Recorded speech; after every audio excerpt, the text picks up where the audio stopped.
أعوذ بالله من الشيطان الرجيم. بسم الله الرحمن الرحيم. إياك نعبد وإياك نستعين. إياك خاص تعالى نعبد من بندگی کو وإياك او خاص تعالى نستعين منگا مدد غواړو. په دې آیت مبارکه کې د دوه خبرو اقرار دی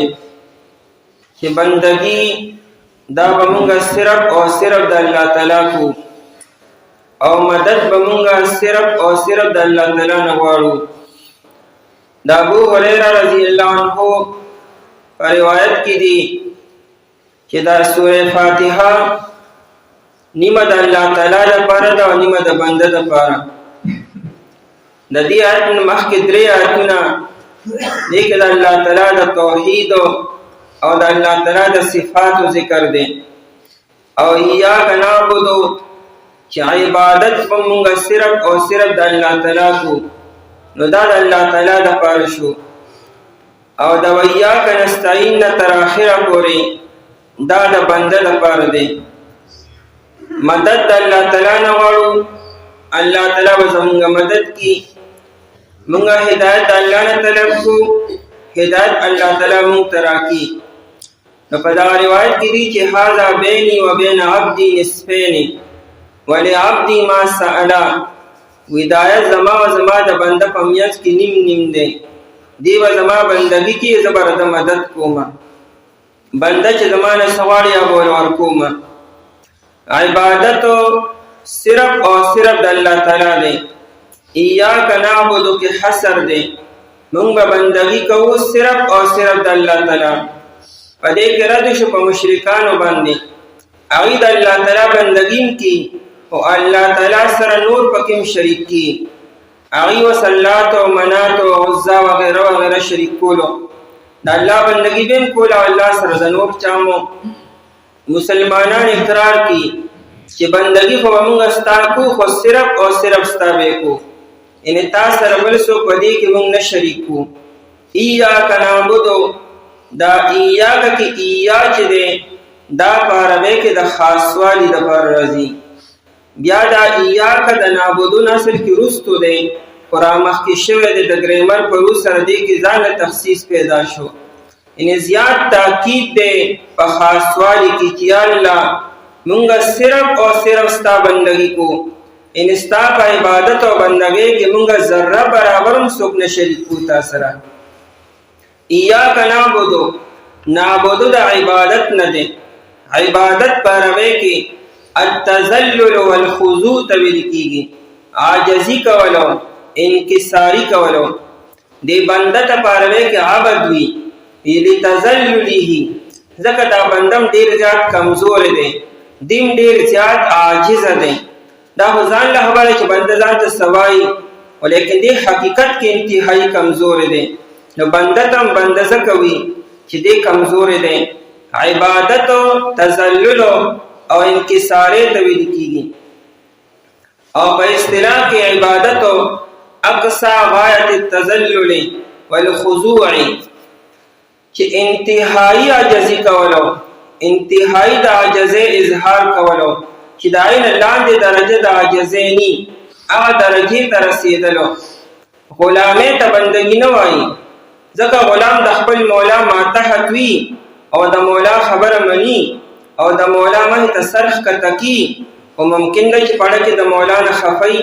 او ممکن ده چې پړه کې مولا ته بدرد وي او پړه کې دا عظمت او احترام ني. نو غلامۍ ته نه ویل کېږي، بندګي دې ته وي چې ستا پړه کې د یو ذات انتهایی عظمت او احترام پروت دي چې د عین لوی عظمت بل ني، چې د هیڅ چا دومره عظمت ستا پړه کې ني، د حد نه زیات تعظیم او عظمت دې پړه کې دی. او په ظاهره کې د عامه ته حد درجه انکساری او عاجزیو کې دې ته عبادت ویل کېږي. او دا صرف د بنده او د الله منځ کې ده. دومره درجه بنده د الله تعالی نه ما سوا چاله نشي ورکولی. چې حد درجه تعظیم او حد درجه انتهایی درجه پړه کې احترام او عظمت د الله تعالی او بظاهر کې دا سر دی الله تعالی تحقیق کی دا پسجده کې چې مونږه سر په ځمکه باندې دو نو اشرف الاعضاء مونږه په اهون الاشیاء باندې لګو د انسان په بدن کې د ټول معظم اندام دا تندې او سر دی او دا پوزره چې دین زیات عظمت والا او لوی اندام د انسان په بدن کې نشته او بیا په حقیر اشیاء کې د ټول حقیر سي دا خوره ده چې دا خوري نه خلک خپل کپړې ساتي بدن خلوه خبره ده او بیا د علوي اندام او معظم اندام چې تندې دی هغه د حقیر سیز باندې تبدی د دین زیات عاجزي بل سکی دی شي نو اشرف الاعضاء چې تندې او سر دی دا په دې خور باندې کې خودلو ته عاجزي او انکساری ویل کیږي نو عبادت کې دا دوه خبرې ضروری دي چې پړه کې عظمت او احترام وي او په ظاهر کې انکساری او عاجزی کو اخره درجه کې نو دې ته عبادت وي نو ایاک نعبدو خاص تعالی رمغه بندگی کو ګور نعبدو دا د جمع د پاره دی د واحد د پاره وای کې اعبدو زبندگی کوم او نعبدو مونږه بندگی کوم دا جمع ولې وروړه د دوه خبرو د وجنه یو خدا چې دې کې التزام د جماعت سره چې عبادت کې همیشه جماعت سره یوځای اوسېګا ځان لاره مې اختیار وا انفرادیت مې اختیار وا کوشش کوا چې کوم عبادت اجتماعي دی نو پای کې د اجتماعیت رنگ پیدا کا لکه مونږ الله تعالی فرض کړی دی نو انفرادي نه چې ځان له مونږ کې دا په جمع سره دی نو په مونږ کې اهتمام د جمع کوا جماعت سره یوځای اوسېګا دا لږ حج دی روجرا خلق سره یوځای نو نعبدو مونږه بندګي کو ان په جمع باندې کو او نعبدو کې دې طرف ته اشاره ده چې ځان کې تکبر ما پیدا کوا لیوالي ما پیدا کوا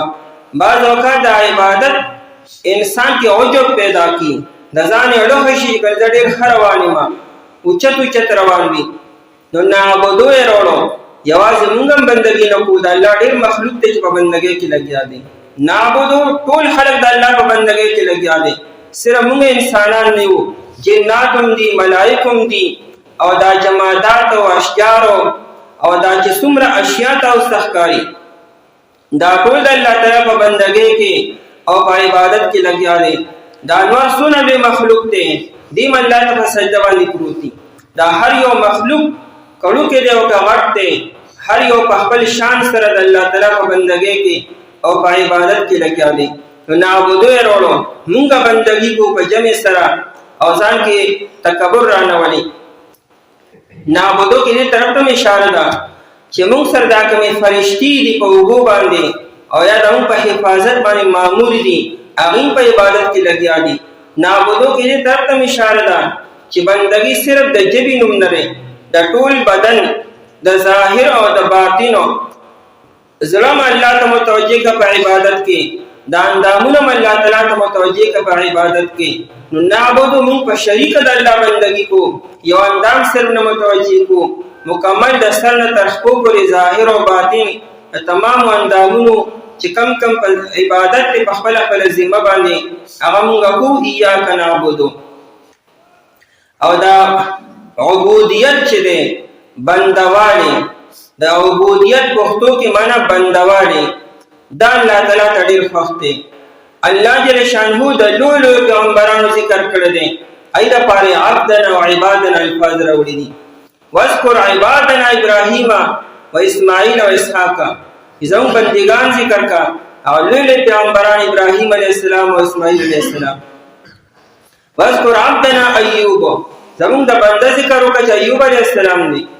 د لولو پیغمبران د پر عبدنا لفظ راځي نبی علیہ الصلوۃ والسلام د معراج په شپه باندې روان دي نو فرمایي سبحان الذي اسرا بعبده پاک دې اوازاتو چې خپل بندې بوته البته کې د نبی علیہ السلام لپاره بنبی هم ویل شو برسوله هم ویل شو ارسل الفاظ موجود او پاکولو کې بعبده بنده چې دې عبادت دا لوی مقام او لوی درجه ده عیسی علیه السلام چې لومبنۍ خبرې د خولې نه وباسلې ماشوم دی د یوې ورځې دی بی مریم علیه السلام سره په درخت کې دی او راله خلکو ته مخامخ او خلکو ناشنا خبرې شروع کړې عیسی علیه السلام لومبنۍ خبرې چې د خولې نه وباسله قال انی عبد الله آتانی الکتاب وجعلنی نبیا د کتاب خبره رستو وکړه د نبوت خبره رستو وکړه د موږ خبره رستو لومبنۍ خبره انی عبد الله زد الله بندې ما او دیو جن په موږ کې موږ اقرار کو اشهد ان لا اله الا الله واشهد ان محمدا عبده ورسوله دا الله دی یووالي اقرار کو او نبی رسول الله د الله بندا او دغه پیغمبر او رسول دی نو ګور رسوله یې رستو کو او عبده یې مخکې کړی دی الله تعالی بنده او دغه پیغمبر دی بخاری شریف کی روایت دی نبی علیہ السلام فرمائے لا تطرونی کما اطرت النصارى ابن مریم بما دون موچتوي لکه څنګه چې نصارا او عیسایانو خپل پیغمبر عیسی علیہ السلام اوچت کړو دون نه موچتوي چې تاسو ما الله تعالی سره یو ځای کې هغه عیسی علیہ السلام ته د الله زیو الله سره برابر کو بما دون مت اوچتوي دما درجه چې ما الله تعالی سره برابر کې فانما انا عبده اذا الله تعالی بندې ما ادمه بارک کې وای نو دا فقولوا عبد الله ورسوله چې نبی علیہ السلام د الله بندر او د پیغمبر دی تفسیر کبیر دی لیکي و بهذا ظهر ان العبودیه اشرف من الرساله دا عبودیت چې دی د دې درجه د رسالت نم زیات اوچته ده رسالت پیغمبري ته ویل کیږي عبودیت او پیغمبري کې د اوچته درجه ته ویل کیږي نو عبودیت او بندوالي د الله تعالی ته ډیر زیات وخت دی ځکه فرمایي یا کنا عبدو خاص تعالی نعبد مونږه بندگی کو نو بندگی وا صرف او صرف د الله تعالی کو پدې کې اس قسمه کمپرومایز نشتا یعنی داس یو وخت په انسان نشي راتلی چې دې په کې لکسات ته پر بل چام تعظیم او د بل چام بندگی وکي پدې کې اس قسمه خبر نشته ده نو بندگی وا صرف او صرف د الله تعالی کو نبی علیہ السلام با چې بیعت اخستو د صحابونا دا خبره په کلمبره کوله بندگی به الله تعالی کوي او الله تعالی سره به هیڅ کوم شریک نه جوړوي ایاک نعبدو خاص تعالی را موږ بندگی کو کچې صرف نعبدو یې ویلې وي یا نعبدو کې ویلې وي نو دا معنا ته نه معلومه ده نعبدو معنا خدا چې موږ بندگی کو دا احتمالو چې الله تعالی سره د بل چا بندگی په پکیم کی وینا صرف او صرف ستا خاص تعالی را نعبد منګ بندگی کو و ایاک نستعين او خاص تعالی نستعين منګ مدد غواړو ایاک دوباره ورو د اهتمام د پاره چې څنګه په عبادت کې مونږ الله تعالی سره بل څوک نه شریک کو نو دا رنګ په مدد غوښتلو کې مونږ الله تعالی سره بل څوک نه شریک کو زمونږ د مسائل حل صرف او صرف الله تعالی سره دی زمونږ د دنیوي او د اخروی څومره مسائل او څومره مشکلات او قواعد او قلبي دي دای حل کون کې ذات هغه الله تعالی دی وذکر ایاک نستعين او خاص تعالی مونږه نستعين مدد غواړو دا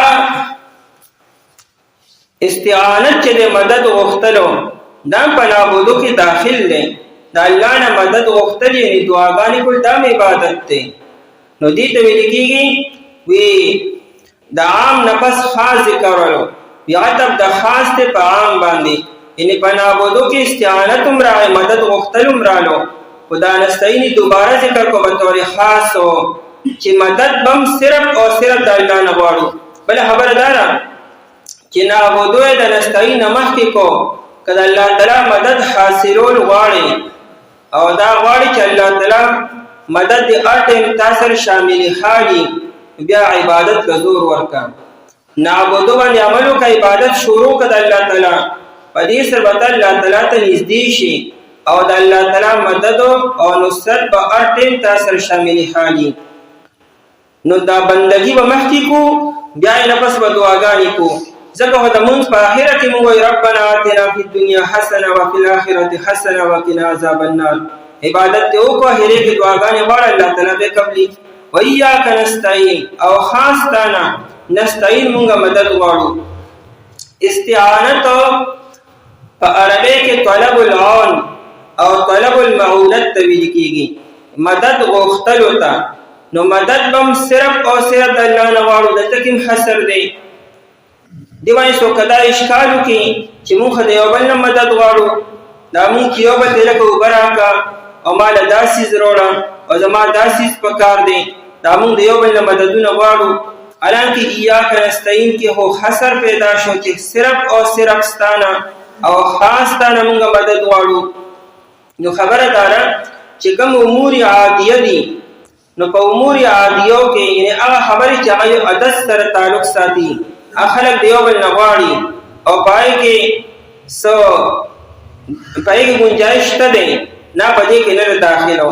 دا امور غیر عادیه دي، ان هغه خبرې چې د بنده په وس کې ني، هغه صرف او صرف د الله تعالی ذات کولی شي. نو پای کې به موږ د الله تعالی نه مدد غواړو. لکه هدایت شو، د دې طاقت صرف او صرف الله تعالی سره دی. الله تعالی انسان ته هدایت ورکولی شي، یا چې کومه خبرې د انسان د وس نه بار دي، هغه صرف او صرف الله تعالی ورکولی شي. نو پای کې موږ د الله تعالی نه ما سوا د بل چا نه مدد نه غواړو. و ایاک نستعین. او باقی عام خبرې خو انبیاء کرام علیهم السلام هم د یو بل نه غوښتي، دا مددونه هغوی د یو بل نه مطالبه کړې ده. اگر چې باید صحابه داسې وو چې هغوی په ظاهره باندې عمل کړی دی. یو پیرا حکیم بن حزام رضی الله عنه د نبی علیہ السلام نه څه وغوښتلو، نبی علیہ السلام ورله ورکړو. هغه دوباره وغوښتلو، نبی علیہ السلام ورله بیا ورکړو. هغه په درېم ځل باندې د غوښتلو اراده وکړه. نو نبی علیہ السلام ته ای حکیمه، دا مال چېرې دا په سترګو هم ډېر ښه لګي او په ژبه باندې هم ډېر ذایقې واله دی. خو دا چې څوک مال اخلي د زړه په لالچ او په هوس سره، نو په دې کې برکت بالکل ني. او څوک چې د ضرورت په طور باندې اخلي، بیا دا در لپاره ښه دی. او بیا فرمایي چې په اساني لاس د لاندني لاس نه غوره دی. حکیم ابن حزام رضی الله عنه قسم وخوړو چې اے نبی علیہ السلام، زه به د نن نه بعد بالکل د چا نه څه نه غواړم. او بیا تر مرګه پورې د چا نه څه نه دي غوښتي. تر دې چې کله نبی علیہ السلام وفات شو، د ابوبکر صدیق رضی الله تعالی عنہ دور خلافت راغی. هغه د لویو صحابو دپاره وظیفې مقرر کړې وې چې دوی به دا وظیفه ورکړو د بیت المال نه. حکیم ابن حزام رضی الله عنه یې راوغوښتو، دا ستا یې سره دا واخله. هغوی نه، ما نبی علیہ السلام سره وعده کړی چې نه بلمه. بیا عمر فاروق رضی الله عنه راغی، هغه هم په دې باندې عمل وکړو چې هغه خپله وظیفه ورکوله. حکیم ابن حزام ما نبی علیہ السلام سره وعده کړی چې نه به غواړمه. حالانکه دا سوال کې نه راکړو، خو هغه په ظاهر باندې خبره محمول کړه چې غواړم به نه بالکل د چا نه. تر دې چې عمر رضی الله عنه صحابه په دې خبره ګواهان کړو چې تاسو ګواهان شئ، زه حکیم ابن حزام له خپله حصه ورکوم، لیکن دې نه اړي. یعنې هسې نه چې سبا قیامت کې دې د ما نه مطالبه وکړي چې تا نورو صحابو له خپل حق ورکوم، هلې دې نه دې راکړی. دارنګه ابو داود شریف کې روایت دی، ثوبان رضی الله عنه د نبی علیہ السلام غلام دی. یو پیره نبی علیہ السلام وفرمایل چې من تکفل لی، څوک به د ما دپاره ضامن شي ان لا یسأل الناس شیئا، چې د به د خلکو نه بالکل سوال نه کي، نو اتکفل له بالجنت، زه ولې د جنت ذمهداري اخلم. ثوبان رضی الله عنه ته زه دې تاسو له ګارنټي در کوم چې زه به د نن نه بعد چا نه بالکل سوال نه کوم، او د بیا تر مرګه پورې د چا نه سوال نه دی کړی. یو بل صحابي دی، هغوی مونږ 2 کسانو یا 8 یا 9 کسانو، نو مونږ نوې بیعت کړو نبی علیہ السلام سره. نو نبی علیہ السلام مونږ 9 کسانو ته وی یا 2 ته یا 2 ته چې تاسو ما سره بیعت نه کوئ. موږ ته یې موږ بیعت او سره کړی دی، بله څه خبره ده. نبی علیہ السلام بیا ووی، مونږ لاس ور وړاندې کړو. نبی علیہ السلام د مونږ نه وعده واغسته چې بندګي به د الله تعالی کوئ، الله سره به شریک نه جوړوئ، 5 منځونه به کوئ، او خبر به د امیر اورئ او اطاعت به هم کوئ. نو یو خبره مونږ ته په پټه باندې وکړه، موږ غوږونه ور نږدې کړو چې څه وایي راته. نو نبی علیہ السلام راته وایي چې د هېچ چا نه به سوال نه کوئ. نو دغه صحابو تر مرګه پورې بیا د چا نه سوال نه دی کړی، تر دې چې په دغه 9 کسانو کې به یو تن په اس باندې سور شو او دغه نه به کوړه ښکته پرېوته، لاندې به خلک ولاړو، خو ده به چاته دا نه وي چې دا کوړه ماله راکړه، بیا به راکوز شو کوړه مې راواغسته. ځکه موږ نبي علیه السلام سره بیعت کړی دی چې موږ به سوال د هېڅ چا نه نه کړو، بس نه به کوو. نبی علیه السلام فرمایي لست انت فاستعن بالله واذا سألت فاسأل الله، سوال چې کوې د الله نه کوه، مدد چې غواړې د الله تعالی نه غواړه. خو دا مسله ده که یو عامه خبره ده او په هغې کې هغه ته صرف به طور سبب استعمال کړي او وغواړې دې نه، نو دا د آیت نه خلاف نه دی. وایاک نستعین او خاص تا نه مونږه مدد غواړو. سفیان ثوری رحمت الله علیه د 6 لکو حدیثونو امام دی، 6 لاکھ احادیث ورته یاد وو. 166 هجری کې وفات شوی دی. د امام ابو حنیفه رحمت الله علیه 16 سال بعد هغه یو پېره مونځ ورکو او په مانځه کې ایاک نعبد و ایاک نستعین چې څنګه ووی نو بېهوش شو راپرېوتو، او بیا چې هوش کې راغی چاوتي څه وشو، وی دې آیت له چې رارسېدو مې چې یاره ایاک نستعین مې چې څنګه په خوله ووی نو دا کیفیت راته مخامخ شو چې هسې نه الله راته ووی چې روان خو طبیب پسې او روان خو بادشاه پسې او روان خو د خپل مسایل د فتناکي پسې، او دلته ما ته وایي چې ایاک نستعین خاص تا نه مونږ مدد غواړو. نو طبیب له تلو، بادشاه له تللو او یا بل چا له تل دا څه منع نه دي، خو دا خو یو کیفیت و چې په باندې کاري شو چې دا په ظاهره کې ګویا کې د ایاک نستعین نه خلاف دی. اول خو د الله نه غوښتل دي، د الله تعالی نه بعد بیا چې کوم حکیم له او یا بادشاه له وغیره تلل دي. نو ایاک نستعین او خاص تا نه به مونږه مدد غواړو. او صوفیه کرام چې دي نه هغوی دا نستعین د معاینت نه دی، و ایاک نستعین او خاص تا نه مونږه معاینت غواړو. معاینت مخامخ کېدو ته ویل کېږي چې په سترګو باندې ویني. نو مطلب یې څه شو؟ هغوی وی خاص تا مونږه بندګي کو او ای الله په دې بندګۍ کې مونږ ته داسې کیفیت راکړي چې ګویا کې مونږ تا مخامخ وینو. و ایاک نستعین او خاص تا نه مونږ معاینت غواړو، یعنې الله د عبادت هغې درجې ته مونږ ورسې چې مونږ په عبادت کې تا ته ولاړ یو، نو مونږ ته داسې محسوسېږي چې ګویا کې مونږ الله تعالی مخامخ په خپلو سترګو باندې وینو. دې ته معاینت ویل کېږي. او دا په حدیث جبریل کې نبی علیه السلام وفرمایلو چې د الله تعالی داسې بندګي کوه چې ګویا کې ته الله تعالی ویني. او فإن لم تكن تراه فإنه يراك، او کم از کم دا کیفیت خو چې ستا په مانځه کې وي چې کچرې ته الله تعالی نه ویني نو الله تعالی خو تا ویني. نو د عبادت اعلی درجه دا ده چې انسان په دې استحضار سره او په دې کیفیت سره عبادت کوي چې زه الله تعالی مخامخ وینم، او کني کم از کم چې دونه کیفیت خامخا په عبادت کې وي چې الله تعالی ما ویني. او دا خبر صرف په عبادت کې نه ده، دا 24 غنټې ده که انسان په هر حال کې په هر امر کې دی دا کیفیت به ساتي چې زه الله تعالی وینم او کني کم از کم الله تعالی ما ویني. نو ایاک نستعین او خاص تا نه مونږه مدد غواړو. د عبادت نه پس الله پاک نه مدد وغواړه، او مدد په دنیوي کارونو کې او په اخروي کارونو کې مو، یعنې مسائل چې څومره دي دا ټول د الله پاک نه غواړه، الله جل شانه به تعالی درکړي. ایاک نعبد خاص تا نه مونږه بندګي کوو، و ایاک نستعین او خاص تا نه مونږه مدد غواړو.